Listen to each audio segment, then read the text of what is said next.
Nous sommes de retour en direct dans cette édition du 10 janvier 2025 et eh bien écoutez, j'ai le plaisir de retrouver Antoine Quesada sur le plateau de TV Finance pour sa rubrique Chronocac. Bonjour Antoine. Bonjour Antoine. Merci Antoine d'être avec nous ce matin physiquement dans les locaux de TV Finance. Ça faisait longtemps qu'on ne vous avait pas vu assis à cette place. Antoine, avant de vous écouter, je tiens à rappeler à nos téléspectateurs que vous êtes également écrivain puisque vous avez écrit Les Oscillateurs et leurs divergences aux éditions JDH Éditions, c'est JDH Éditions et ça fait partie des essentiels de la FAT. Les essentiels de la FAT, si j'ai bien retenu, c'est une dizaine d'ouvrages qui tournent autour de l'analyse technique rédigés par d'éminents membres de l'Association française des analystes techniques. Voilà, donc je vous invite à acheter ce bouquin. Vous l'avez probablement, voilà, en régie. Ils savent mieux que moi faire et donc vous le voyez apparaître à l'écran et ce de façon le plus visible. Bonjour Antoine. Bonjour Louis-Antoine. Vous êtes analyste technique, vous êtes trader, formateur et coach chez AQTS.fr. Antoine, ce matin, le marché a ouvert en baisse, moins 0,11%. C'est normal, les investisseurs attendent la publication cet après-midi de chiffres très importants sur l'emploi américain qui déterminera la poursuite ou non de la stratégie de la Réserve fédérale américaine. En cette attente, les investisseurs sont dubitatifs. Ceci étant, il y a peut-être des raisons techniques d'espérer. Oui, graphiquement, la configuration est plutôt intéressante. Bon, très vite, sur le graphique en hebdo auquel vous êtes habitué, on a depuis déjà plusieurs semaines, on a bien rebondi sur ce fameux support dont je vous parle déjà depuis plus d'un mois, hein, dont le troisième point de contact a fait l'objet donc d'un rebond. Donc sur cette oblique haussière en vert ici, et on a fait pratiquement une figure en drapeau, c'est-à-dire qu'on avait une grande poussée acheteuse, on a eu une latéralisation sur plusieurs semaines, et la bougie en cours, la dernière à droite ici sur l'écran, donc la bougie de cette semaine, elle est verte et elle est dans la continuation de l'enclenchement de ce rebond sur le fameux support ascendant. Et on est sur un niveau de Fibonacci, comme toujours, vous savez que j'utilise énormément Fibonacci, donc sur la zone des 7499, sur la zone des 7500 points, niveau majeur dont j'ai souvent parlé ces derniers temps, et on va le voir plus précisément sur le graphique en journalier. Et là, vous avez dit qu'effectivement, on a ouvert en très légère baisse, et là, on est à moins 0,03. En clair, ouais, on est sur la résistance, ici en rouge. Vous évoquez cette figure, d'ailleurs, qui vous avait fait sourire la semaine dernière. Je vous avais tendu une jolie perche, et je sais que vous êtes friand de ça.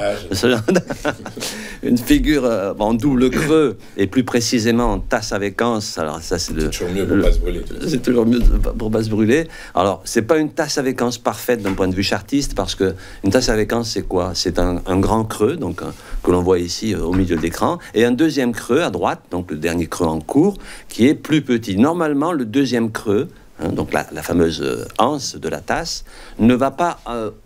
voilà, c'est le dernier mouvement en creux, ne dépasse pas en général les 50%. Non, un peu plus à gauche.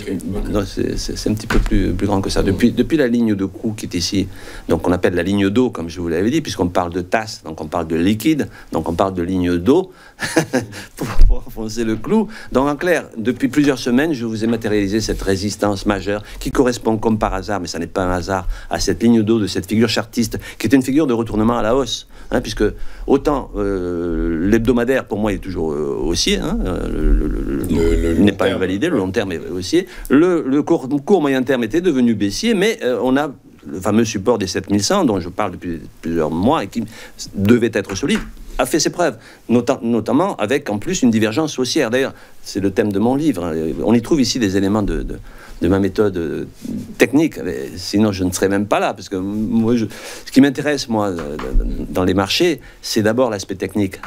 Je ne suis pas un financier, même si la finance m'intéresse, elle ne me passionne pas pour autant. Je suis d'abord un décodeur d'analyse technique, un décodeur de comportement humain, puisque c'est le reflet des comportements humains. Et si le marché n'a pas davantage baissé, je dirais, ces derniers mois, malgré tout ce qui s'est passé, c'est que les vendeurs ont déjà vendu depuis longtemps. Donc c'est un marché purement technique, en fait. Et c'est ça, on en discutait un peu avant l'émission. Fondamentalement, c'est difficile d'aller chercher des arguments qui pourraient soutenir une hausse à court terme. Ceci étant, et donc la conclusion, c'était un peu notre conclusion, c'était de dire qu'aujourd'hui, le CAC 40 est purement technique, que les vendeurs se rachètent, en fait, ou tout du moins ne vendent plus, et donc du coup, on se retrouve qu'avec des acheteurs, en fait, en réalité. Potentiellement, oui, c'est un petit peu ça, en caricaturant, parce qu'il y a toujours de tout, mais oui, c'est cette notion-là qui se reflète dans ce graphique. Donc je vous dis, cette divergence haussière qui a poussé vers le haut, cette respiration ensuite, je n'ai pas voulu faire un coup parcours déjà, mais depuis plusieurs semaines, j'ai matérialisé en pointillé vert sur la courbe des prix et sur l'indicateur ce qu'on appelle une divergence baissière cachée. Là aussi, ça fait partie des deux types de divergences que j'utilise et que je traite régulièrement, que j'ai traité dans le livre. Donc une baissière cachée qui tend à dire qu'il y a encore du potentiel à la baisse, sauf que cette baisse qui s'est produite n'a pas fait de bas plus bas que le bas précédent. Et donc on est en train de remonter. Et déjà la semaine dernière, je vous disais, on va valider, il faudra franchir la grosse résistance donc des 7511. Et vous avez vu que depuis 3 jours, on tourne autour, on a même dépassé en séance, mais on n'a jamais clôturé au-dessus. Donc je dirais que si on clôture au-dessus, là, on a de très fortes chances à ce moment-là. Enfin, à ce moment-là, ça validerait donc cette figure chartiste de retournement. Et vous voyez, j'ai un petit peu anticipé, ça n'est pas de la prétention, mais c'est simplement que si effectivement aujourd'hui ou dans les jours qui viennent, rapidement, on venait à franchir donc ces 7511 points de la ligne horizontale rouge, en fait, en clôture, à ce moment-là, potentiellement, donc la figure en elle-même, elle donne comme objectif théorique, mais bon, là, c'est purement théorique. Les 100% donneraient les 7931 points, mais je dirais que, ça, je n'y crois pas trop dans l'immédiat, mais raisonnablement, on pourrait viser 50% de cet objectif, c'est-à-dire la zone des 7721, qui à ce moment-là deviendrait très probable à atteindre. Et à quel horizon, alors, justement? Est-ce que c'est... Oui, alors, à quel horizon? Là aussi, il faudrait regarder d'un point de vue purement graphique. Ça prendrait, à quel horizon? Je dirais une dizaine de séances, c'est-à-dire 2 semaines. Donc dans 15 jours. Voilà, encore une fois, il faut valider la figure. Mais c'est comme... Mais c'est toujours, et c'est le but de votre présence, l'idée, effectivement, de soutenir un scénario plus qu'un autre, en fait, en réalité. Et là, à l'heure actuelle, selon la configuration graphique sur le CAC 40, la probabilité d'une sortie par le haut de l'indice phare parisien est peut-être un peu plus renforcée, un peu plus importante qu'une poursuite de latéralisation, voire même qu'une sortie par le bas. Oui, parce que pour le moment, ce scénario-là, qui a démarré déjà depuis plusieurs semaines, mine de rien. C'est une construction qui s'est faite sur le temps. Chaque bougie dure une journée, une séance. Donc, vous voyez, ça fait déjà plus de 3 semaines, un mois, que cette configuration, elle se met en place gentiment. Et à un moment donné, il faudra qu'elle se valide. Et effectivement, jusqu'à présent, on a de bonnes chances qu'elle se validera. Alors, de toute façon, le prochain rendez-vous purement fondamental, c'est cet après-midi à 14h30 avec le rapport NFP américain. C'est les créations d'emplois dans le secteur non agricole. On aura le taux de chômage également et le salaire horaire moyen qui seront publiés à la même heure et qui seront déterminants pour savoir si le marché du travail continue d'être aussi résistant que cela, puisque un marché du travail américain résistant adossé à une inflation qui ne baisse pas, eh bien ça ne devrait pas inciter la Réserve fédérale américaine à baisser ses taux directeurs et donc à apporter du carburant au marché. Et donc par la force des choses, ça empêcherait peut-être le scénario que vous venez de nous dépeindre de se matérialiser. Donc attendons de voir, mais en tout cas techniquement, voilà, là, on a une tasse inversée avec anse ou sans anse, ce que vous voulez. Tasse avec anse, elle n'est pas inversée parce que le liquide se renverserait. Ça serait à la baisse à ce moment-là. Tasse inversée vers le haut, figure haussière. Qui se matérialise, on le voit clairement, du coup par la force des choses, voilà, il y a une probabilité de sortie vers le haut de ce canal. Restons attentifs. Mais encore une fois, il faut en clôture valider. Idéalement avec beaucoup de volume. Tout à fait. C'est comme pour la météo. Le ciel est gris, il y a des éclairs, il y a du tonnerre, il est probable qu'il pleuve. Mais attendons les premières gouttes pour savoir si on ouvre le parapluie.